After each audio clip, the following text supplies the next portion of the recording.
Good morning. Am I audible? Yes, sir. Yes, sir. Good morning, sir. Okay, let us start.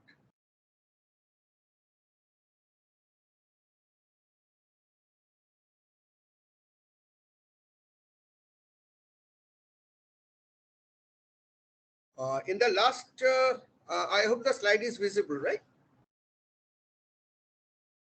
Yes, sir.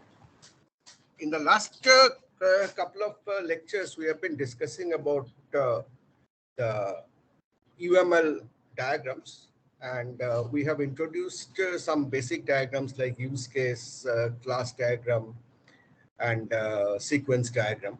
While I would have liked to introduce a few more, at least the communication and state chart diagram, we are really running out of time because of this advanced final closure. So I would leave the UML diagrams at that point and would discuss one of the most important and kind of often considered dirty topic in software engineering, that is about testing and maintenance. Because unless you have some idea about testing and you cannot exercise any software engineering practice to a good extent.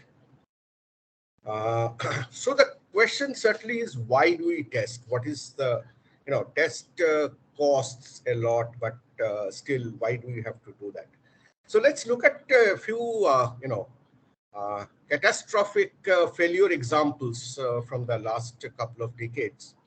The most talked of software failure is dates back to 1996 when Ariane 5 flight 501, which was an unmanned satellite launching rocket that self-destructed itself within 37 seconds after the launch. The problem was in terms of conversion from 62-bit floating point to 16-bit signed integer that caused an exception. It was used for Ariane 4 and was not tested. A couple of others in 1998, NASA lost Mars Climate Orbiter for about 125 million because the conversion between English units like foot, inch to metrics, metric standard like meter, centimeter was not properly done. The child support system in 2004 overpaid about 1.9 million people, right? And it's estimated that about $7 billion was uncollected from payments.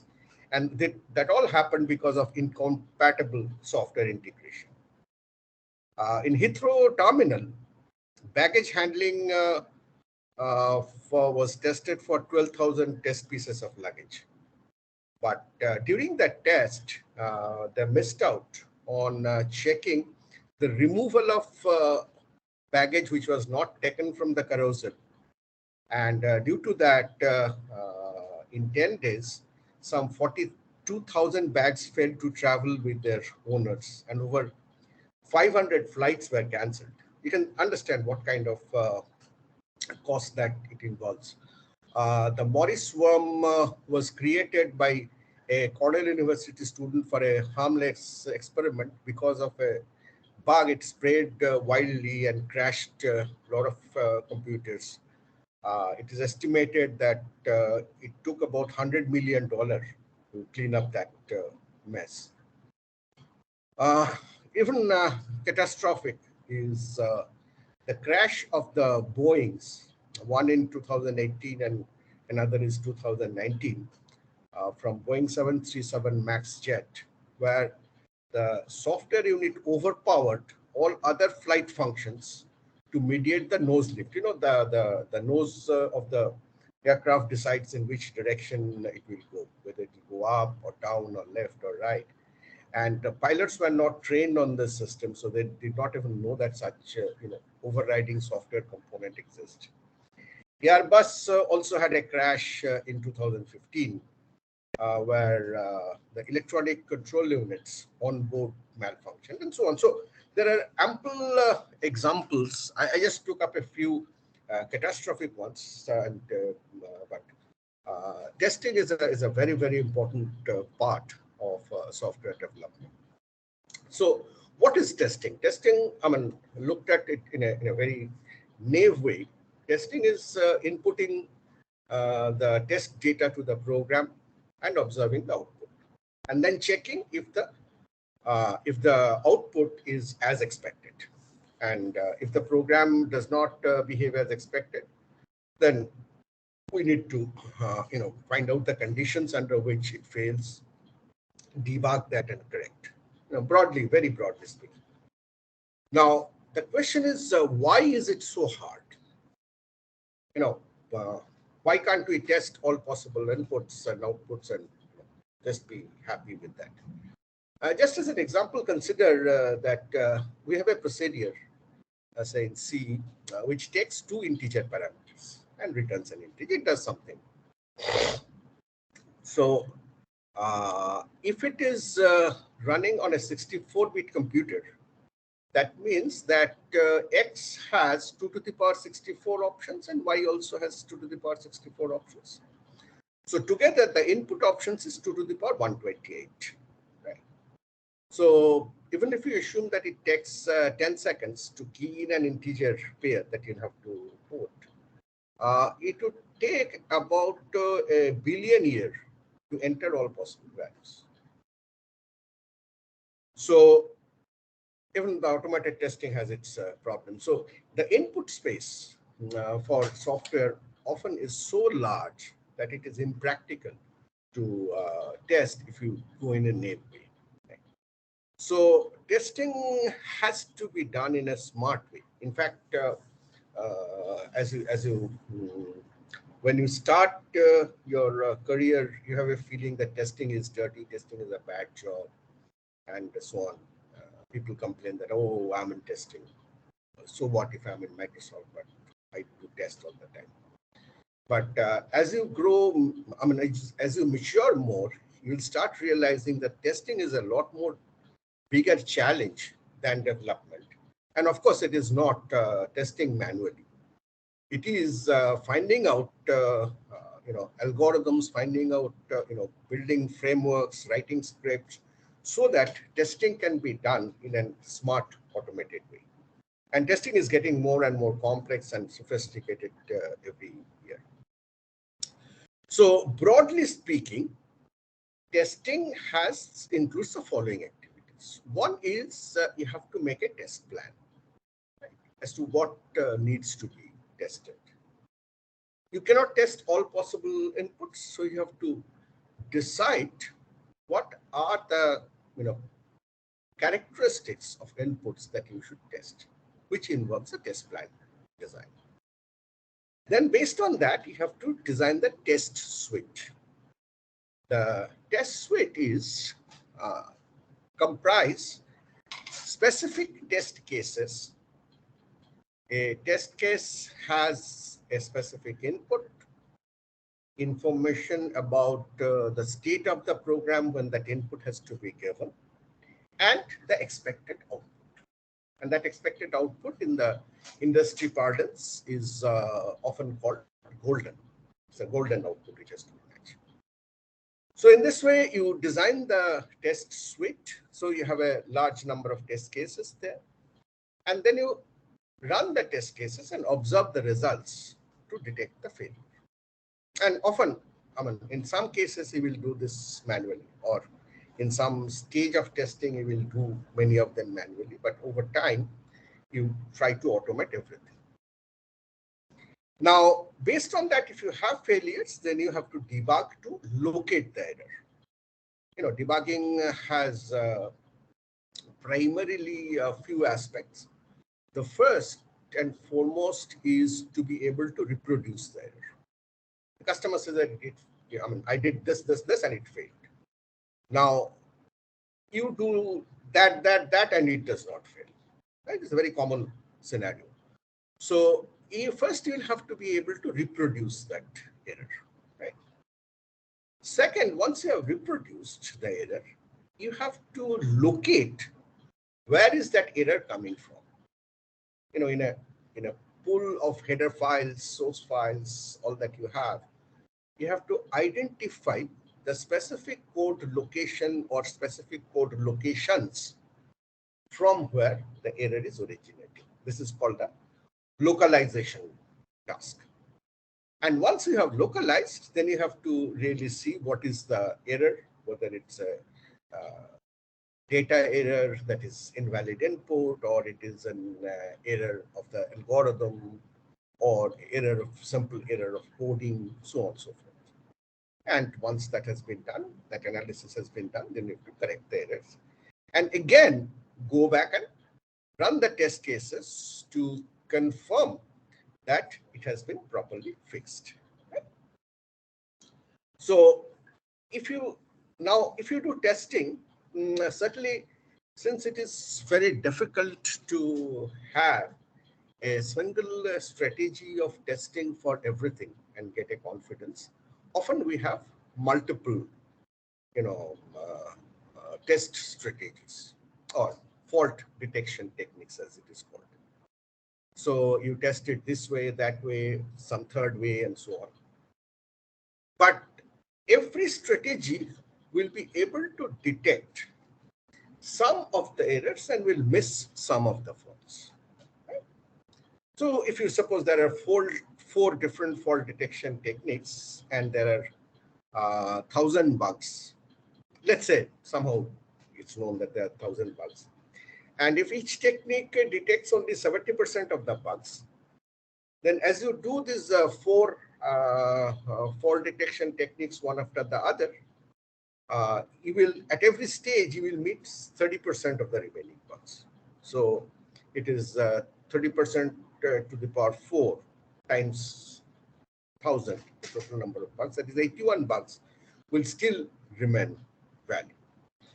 So this is a well-known phenomenon. It's called a pesticide effect, borrowed from the idea of agriculture, where you use different pesticides for different kinds of pests, and no single pesticide will actually eliminate all the pests. And even if you use multiple pesticides, some pests will still remain. So taking that in philosophy, this is called a pesticide effect. Now the question is, if I have to detect the fault, I mean, so far we have talked about modeling the design, the intent. So what do you want to do? How do I put it in terms of in an object-oriented model, say, how do I, if I have a logic to put, how do I model it using different algorithms and so on. Similarly, if I have to detect faults, that is failures possible in the system, then I have to make fault models as well. Okay? I have to model as to how the fault can happen and how it can be detected and so on. And there will be certainly different types of faults possible. And when you model, you may rule out some of the possible faults. For example, if you have a single-threaded sequential program, then concurrency related problems like race condition, data race, or deadlock, these kind of faults you can rule out. Right? So that's the basic idea.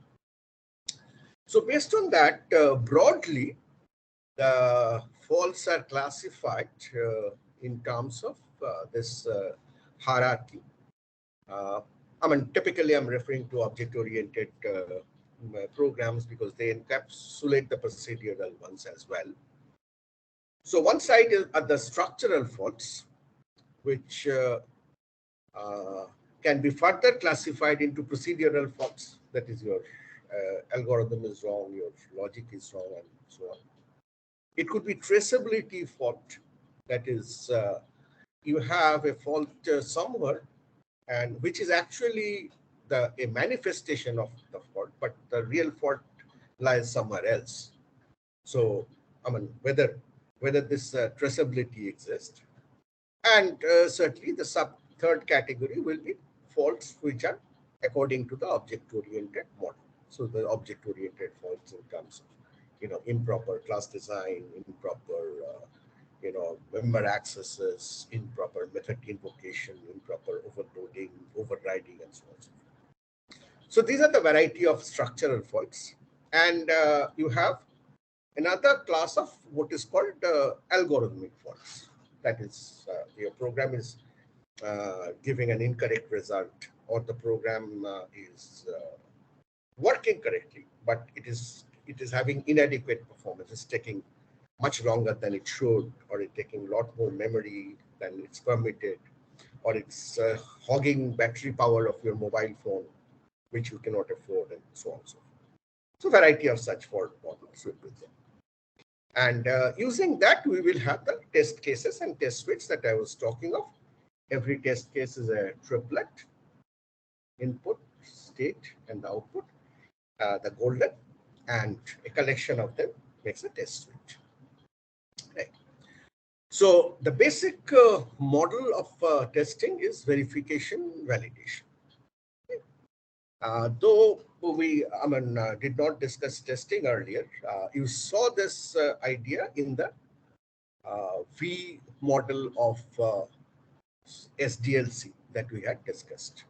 So verification is a process of determining if we are building the system correctly, and validation is a process of determining if we are building the correct system. So you can see that validation is at the top layer, and then as you go through different stages of SDLC, you have the verification happening.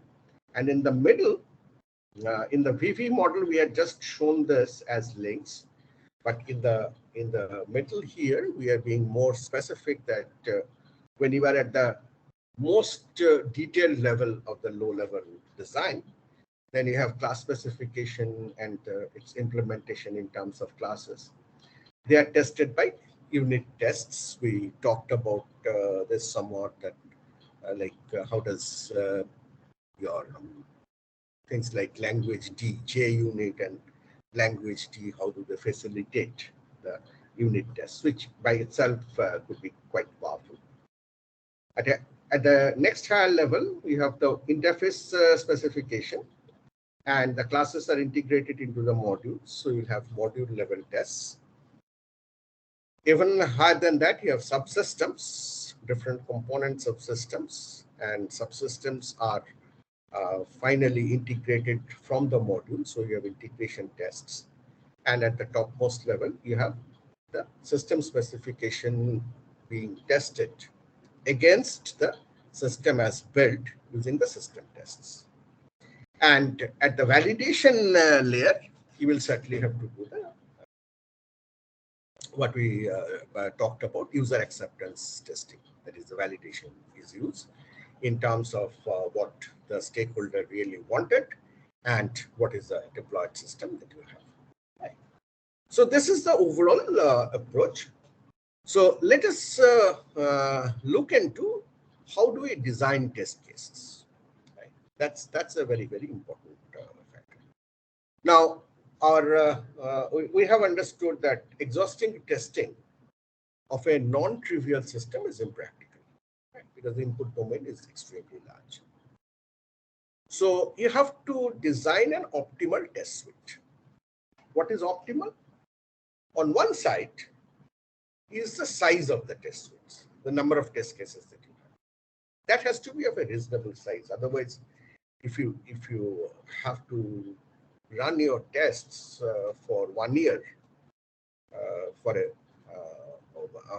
customer delivery and then deliver, it will become impractical. Also, on the other side, it should have a good coverage, which means that it must uncover as many errors as possible. Right? So this is the trade-off. If you increase the size of the test suite, you will expect that the coverage will increase. If you decrease the size, you'll expect that the coverage will also decrease. But maybe if you do things smartly, then even with a smaller test suite, you can cover a larger domain of possible errors. Now, if you do the test cases, if you select them randomly, then well, you can, I mean, that's kind of a testing that without plan or anything, you just arbitrarily put some input values and check if the output is fine. And we tend to say most of the time in academic projects we do that, and we declare that, oh, it's working. And then it goes to the TA, and TA is inputs something else and says that it does not work. So random tests, can work in marginal cases, but it could be superfluous also. For example, it could, multiple tests might be detecting the same error. So testing a system using a large number of randomly selected test cases does not really mean that many errors will be uncovered. So let's take a small example to understand the design aspect of test cases. Here we have a 4-line program for finding the maximum of two numbers. If x greater than y, max assigned x, else max should have been assigned y. Right? So the bug here is that the programmer has wrongly written x here. Right? So that's the bug. Simple. Now, if I have a test suite which is 3, 2 and 2, 3, 3, 2 will certainly give me the correct result of 3. 2, 3 will give me the wrong result too. And the error gets detected. Right? Now, just to check, if we have a larger test case, 3, 2, 4, 3, 5, 1, do we feel that it is more sufficient? It's not, because this test suite, which has 3 test cases, does not detect the error. Simply because in this test suite, the all cases taken have the first number as actually the larger number, which means that this particular line, max assigned x, in the else part never get tested. So the size of the test suite always is not an indicator of its effectiveness. The effectiveness has to come in terms of how many tests, how many possible errors it expose, or even talking differently, how many lines of code does it make the program go through. For example, here, these 2 test cases, 3, 2 and 2, 3, actually tests all possible lines in this small program, whereas the other test suite does not test the second line, so the coverage is less. Now, in terms of designing the test cases to create an optimal test suite, there are broadly 2 approaches, and their combination gives us a third approach. The first approach is black box testing. In the black box testing, the basic idea is that you consider that the system that you are testing, the system under test, you do not know anything about the inside of the system. You have zero knowledge about it. All that you know is how to give input and how to observe the output. That's why it's called black box. That is, you cannot see anything inside. So if you develop a program and just give me the executable, and I try to test giving different inputs and observing the output, I'm broadly doing the black box testing.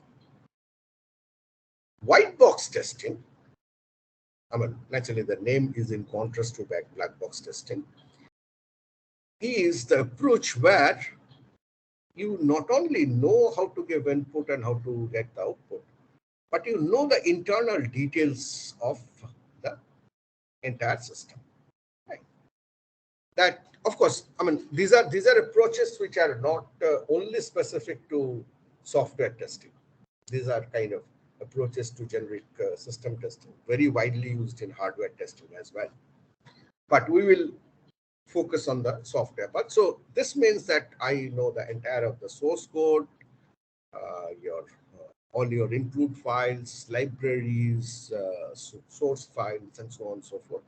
I know every detail of the internal system, and I will then perform. And in addition, I can do what the black box testing can do, that is give input and observe. So I have a full knowledge of the system. So one is zero knowledge, another is full knowledge. These are the two broad approaches to testing: black box and white box. Now, obviously, what in a real scenario, either of this may be too extreme. So it is also not that I have no knowledge about how the implementation is done. And also, it is not true that I have all details of the internals. For example, I may have a view in terms of the header files, but not the source files. Right? The header files tell me the members, tell me the signatures of the methods, tells me about the different types used, the capacities of containers, and so on and so forth. But the source files are not given. So I have a partial visibility into the system, a partial knowledge. For example, when you use a system library, then you have that kind of a partial, because you just have the headers. You do not. You have the header of the printf, but you do not have the implementation of the printf. Okay? So the printf header gives you a full knowledge about the interface of the printf function, but the printf implementation is black boxed. Right? Now, for system libraries, it works because it is it has been tested by others, and you have very, very high confidence that those internals of the system libraries should not fail. Right? But I'm just talking about the approach. You can have an intermediate or partial knowledge about the system in testing, which is often true. So that is keeping with black and white, that is known as the gray box testing. Right? So often we take recourse to that when we have partial knowledge about the system. Now, the question is, why do we do both black box and white box testing? It is quite clear that in white box testing, you have more knowledge. Okay? So you do black box testing because it is impossible to write a test case for every possible set of inputs and outputs. Okay? So you have to take the system and do some sampling.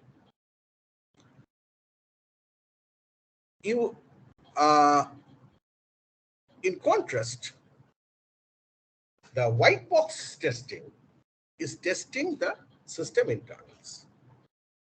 So it does not address whether the program really matches the specification. In black box testing, you have nothing known about the system. So all that you know is what the system needs to do, and you are testing that. In white box, you are testing what the system has implemented, but not necessarily what the system needs to do. So this is black box testing will tell you more whether you have implemented the correct system. White box testing will tell you more about if you have implemented it correctly.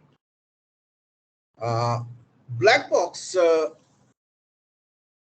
does not tell you if some codes are not reachable, because you cannot see. There may be some codes which you have written which is unnecessary. Some functionality you may have written which is unnecessary. White box, on the other hand, will be able to see that because you can see the internals of the code. But it cannot say whether all functionality has been implemented because it does not have the full knowledge of the specification. So it does not discover missing program logic and so on. So they are not competitive in terms of approaches, but they are more like synergistic. They are more cooperative in nature, so that doing both, you get a better confidence and quality on the test results. So let us get into this specific testing approaches. So black box testing can be applied to almost every level of software testing, whether at a unit, integration. Think about the V model. So you have unit, then you have integration, then you have say or unit, then you have module tests, integration, system test, and acceptance. And since it is black box, the test cases are designed using only the functional specification of the software. Because you do not know the internal, you do not know what the designer, the architect has done to do this without any knowledge of the internal structure. So black box testing is also known as functional testing, specification-based testing. In contrast, white box testing is testing the internal structure, okay, as opposed to the functionality that black box does. So it has been done with the internal perspective of the system. The white box test cases require the knowledge about the full internal structure, but only partial knowledge about the specification. White box testing, therefore, is also called the structural testing. So we have black box or functional testing and white box or structural testing. And gray box testing is a combination of them. Okay. So this is about the overall approaches to testing. Before I go into specific testing strategies in black box or white box,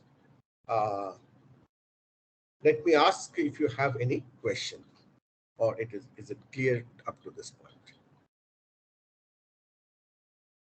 Any questions, friends? No. Okay. Then let us continue. So this was in terms of the principles, in terms of the philosophy, so to say.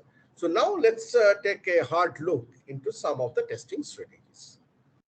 So there are several important approaches to design black box test cases.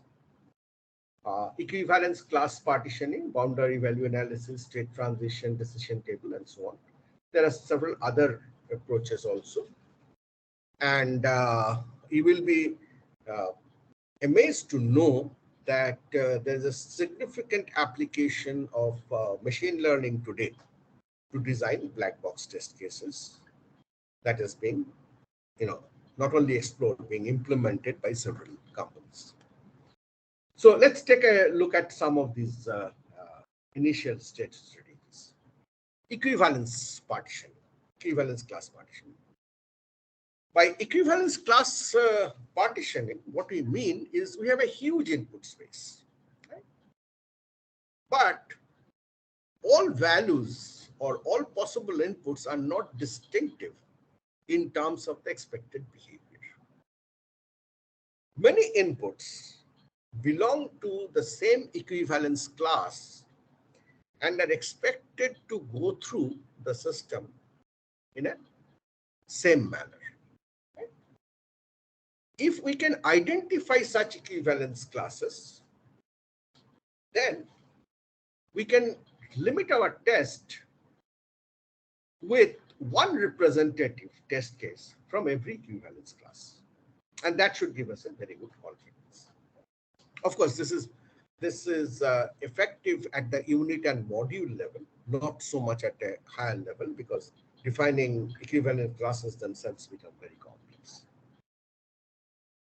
So how do you define identify the equivalence classes? For example, if you have a range of possible input values, then say 1 to 5,000, then clearly there are three equivalence classes. One is a valid input, which is between 1 to 5,000. One is invalid equivalence class, which are all numbers less than 1. And another invalid equivalence class are all numbers greater than 5,000. So immediately three classes. If the input is an enumerated set of values, then and equivalence class is for every valid input value and so on. So for example, for a range, if I have a range of 1 to 5,000, then a possible test suite will have 3 test cases. -5, one possible. That could be obviously different choices. -5, 500, 6,000. -5 is less than one invalid equivalence class. 500 is valid representative of the valid equivalence input. And 6,000 is a member of the invalid equivalence class beyond 5. Right? That is how the analysis goes. So here are some approaches to the analysis in terms of the black box without knowing what is inside. So we just discussed a max program to read 2 non-negative numbers and output the larger one. So what are the equivalence classes? Since we are having 2 numbers and our intention is to find out what is the maximum, clearly there are 3 possible range of cases. One is when the first number is greater, one is when the second number is greater, and one is when the numbers are equal. So that gives us 3 test cases. And these 3 test cases, with a good confidence, should be able to test the max program. Right? So these are the 3 equivalence classes. Let's take a more involved program. Say the QES stands for quadratic equation solver. We all are familiar with this quadratic equation: ax squared plus bx plus c is equal to 0. So the program reads 3 coefficients a, b, and c and provides a solution for x. Now, if you think about the total space of possible kind of quadratic equations in terms of the root that it will have, we know several cases. For example, if A, B, C all are 0, then we will have infinite number of roots, right? Because every x is a solution. If I have A and B as 0 and C is not 0, then it's an infeasible equation. I say 5 is equal to 0 is my quadratic equation. Then obviously it does not have a root. We have cases when we can have a single root, when A is 0 and B is not 0. Then, depending on the discriminant, which is b square minus 4ac, if we have a non-zero A and a 0 discriminant, then what is I mean, if we just think about the formula, what is that it has? Minus b plus minus square root of b square minus 4ac divided by twice a. Right? This is, but you don't really have to think about that solution formula. And actually, the solver may not solve by that formula. For example, the solver could do an iterative refinement, just guess a root and then tries to see whether how that guess needs to be changed in every iteration so that it can slowly approach 0. Now, but characterization wise, there can be repeated roots, which happens when the discriminant is 0. Obviously, A has to be non-zero because the case of A being 0 has already been taken. Unless A is non-zero, it is not a equation of the second order. Okay. Now, he will have a distinct root provided the discriminant is greater than 0. Because if it's greater than 0, then you will have a square root which you add or you subtract. So you have distinct roots for that. And you will have a conjugate pair of complex roots if the discriminant is negative.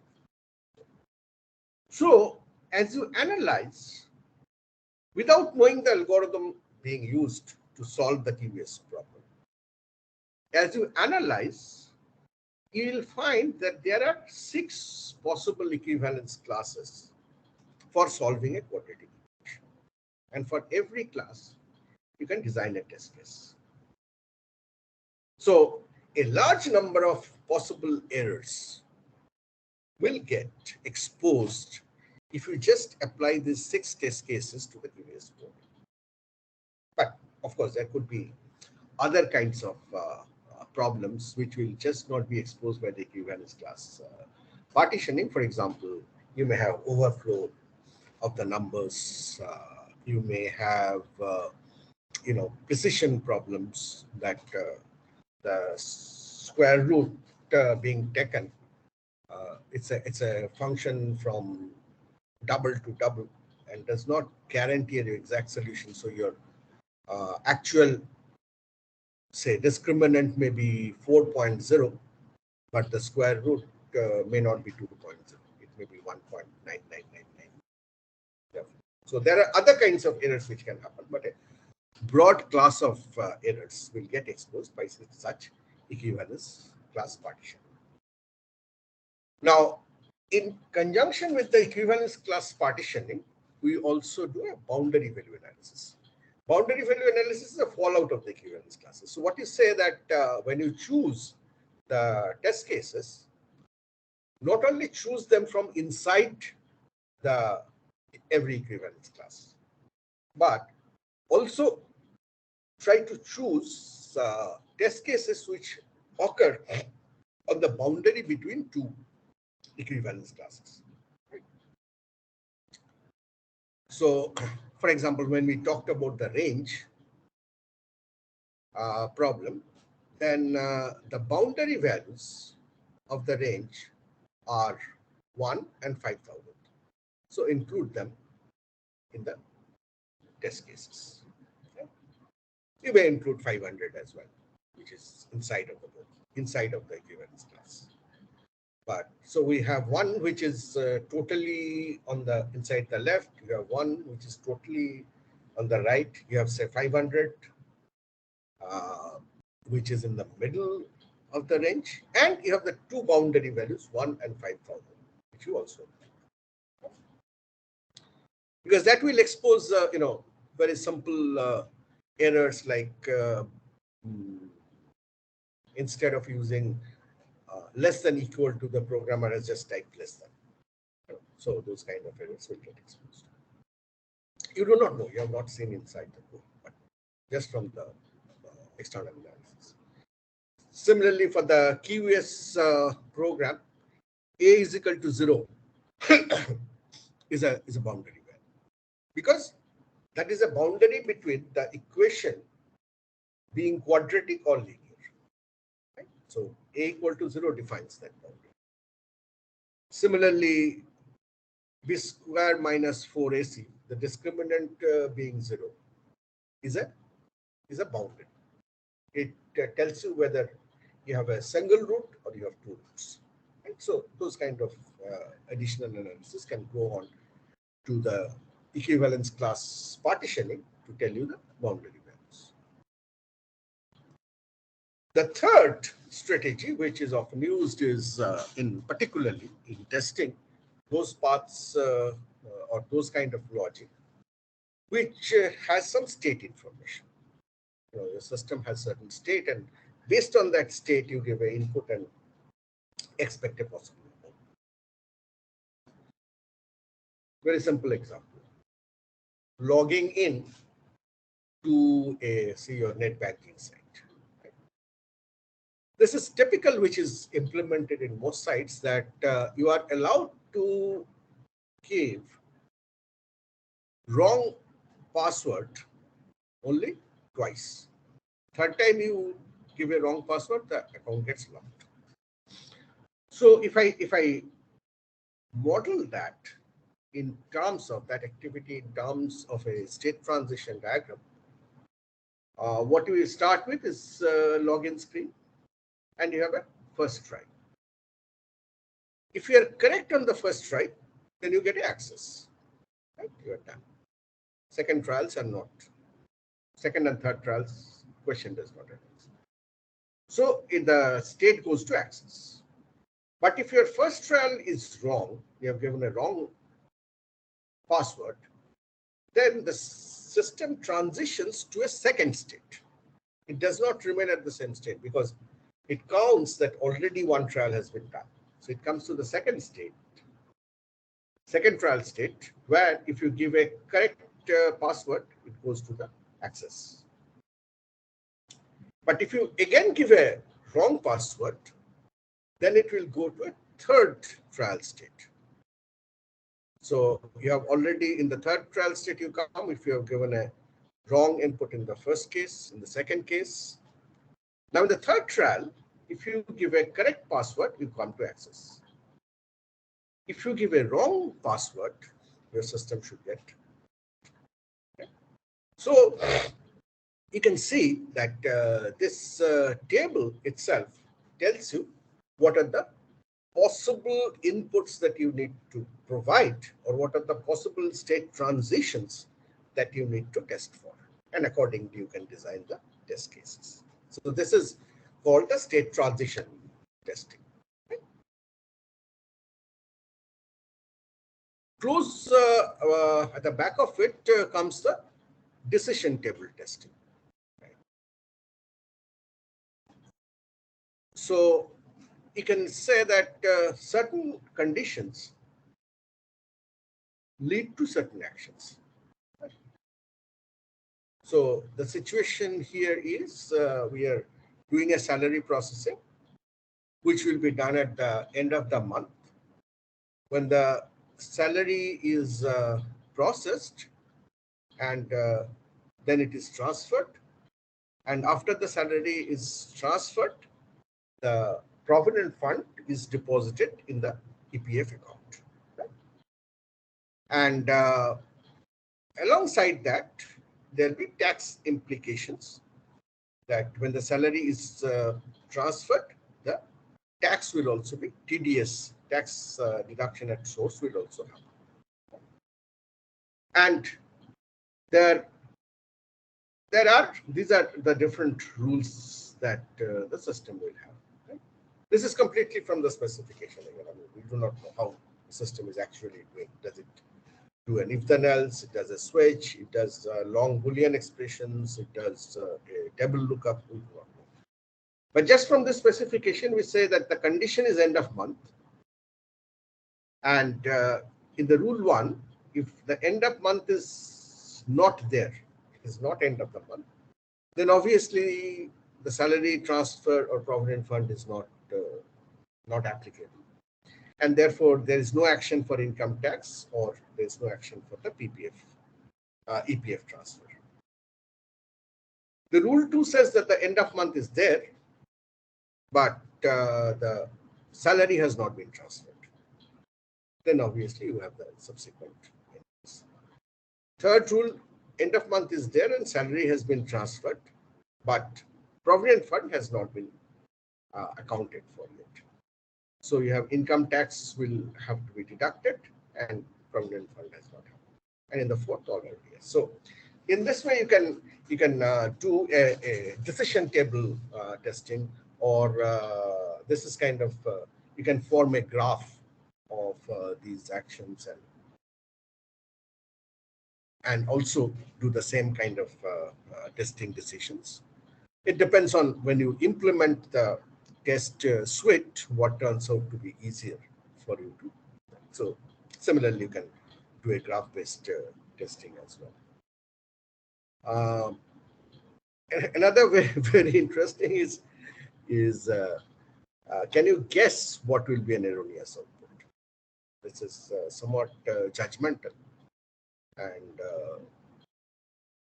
perceptible from earlier user experience, but in the industry, as you keep on working, you develop this intuition and you may be able to guess that, well, these are the likely cases where we have seen errors in the earlier versions or with many other clients. So test for that. So these are the different kinds of black box testing that you have. Now, these are different strategies. Now, the question is, what do you use it for? So black box testing is typically used for three situations. One is functional testing, right? Which is basically what we have been discussing so far. That the type of testing is useful for the tester in identifying the functional requirements of a software or system. Because the black box test suite designer, test plan designer is fully aware of the system specification. So it tests all these strategies, whether you do boundary value, whether you do equivalence class, whether you do state transition or error guessing, you do it with respect to the specification. Second, which is very, very important, is known as regression testing. Regression testing means that suppose it is not that everything is a new development. Majority of the scenarios are that software exists. Therefore, it has a test plan, it has a test suite, and it has already been tested and verified, validated according to the test suite. Okay. Now comes a bug. A bug is reported. If a bug is reported, it means that in the test suite, there was no test case which could expose that bug. So basically, a bug being reported tells you that there is a test case somewhere which was missed out. Right, fine. So what you do? You do that whole bug fix process. You try to reproduce the problem, you try to localize the bug, you try to find out the reason, do a root cause analysis, and then finally you fix it. Now, after having done that, you have to make sure about two things. One is that the particular input for which the bug originated, that is fixed. So that particular case now should get added, that test case must get added to the test suite. Second thing, which is very, very critical, is in terms of doing this fix, you have to ensure that you have not broken something else. You have done a fix for the given case, but with that, some earlier test case which used to work does not work anymore. So that is the regression testing. So what you do, you add the test case because of the bug to the test suite along with its golden, and then run the entire test suite again on with your software and see that your outputs are matching the golden. If your newly added test case does not match, then your fix itself is not done. But often that will not happen. That will match. But if any one or more of the earlier test cases fail, then you say that your system has regressed, deviated from what it was. That's the reason it's called regression testing. So in the total bug fix process, you have the bug reproduction, you have the bug localization, you have the root cause analysis, you have the fix of the bug, you have the testing for the fix of the bug, and then you have the regression testing to ensure that with this fix, your system has actually not regressed from what it was. So that is a very, very important part of testing, which is different from functional testing. Okay. And then black box testing could be used for non-functional testing also. For example, how usability is, how scalability is. If I just keep on increasing the data size, will it scale? how is the performance in terms of time and memory and so on. So these are the three situations, or these are the three kinds of requirements for which black box testing can be used. What is the time? Okay, we have run out of time, so I will stop here today and talk about the white box testing and others tomorrow. If there is any quick question, then I can take that. Any question, friends? No questions? Everybody seems to have been tired. Okay then, thank you very much. Have a nice day. We will meet again tomorrow. Thank you, sir. Bye. Thank you.